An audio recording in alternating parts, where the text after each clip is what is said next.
Good morning and greetings from Northumberland. It's another beautiful morning, just after sunrise, and a beautiful sun is rising as we so often expect, although we must get some rain soon, I'm hoping for the sake of the farmers.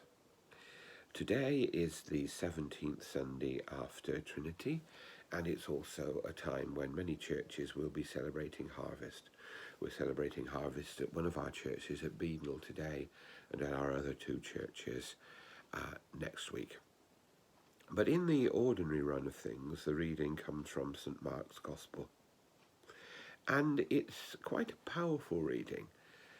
And first of all, there's this thing about someone casting out demons in the name of Jesus, and the disciples saying we tried to stop him, and Jesus saying, don't stop him, because whoever is operating in my name will not speak evil against me.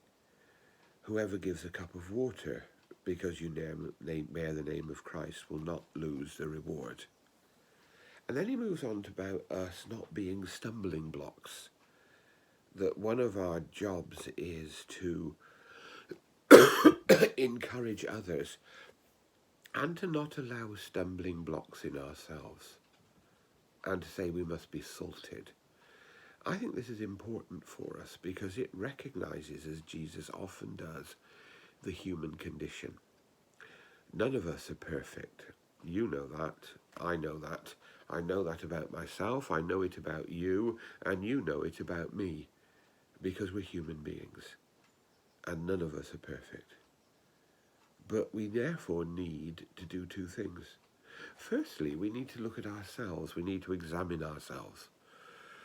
At the beginning of most Orthodox liturgies, there's this song that we often use here: Holy God, holy strong, holy and immortal, have mercy on us. Holy God, holy and strong, holy and immortal, have mercy upon us. And when the Orthodox pray it, they make the sign of the cross, and they often bow and touch the ground. They do this to remind themselves that there are lots of things in our hearts and in our lives for which we need forgiveness. Jesus says if your hand causes you offence, chop it off. If your foot causes offence, chop it off.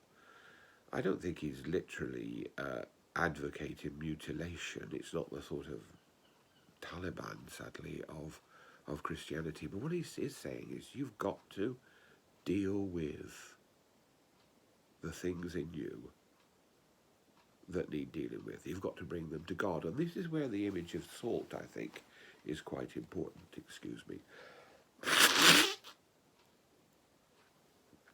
One of the uses of salt is purifying, not only giving savour, but purifying, an antiseptic. And I think Jesus is saying that we must expose ourselves to the antiseptic of God's judgment, not so that we will be condemned, but so that we may be healed. Because the ultimate way of dealing with the things inside ourselves that need dealing with is to first of all recognize them, and to want to counter them, and then to expose them to the antiseptic of God's judgment, forgiveness, and love. Holy God, holy and strong, holy and immortal, have mercy on us. May God bless us.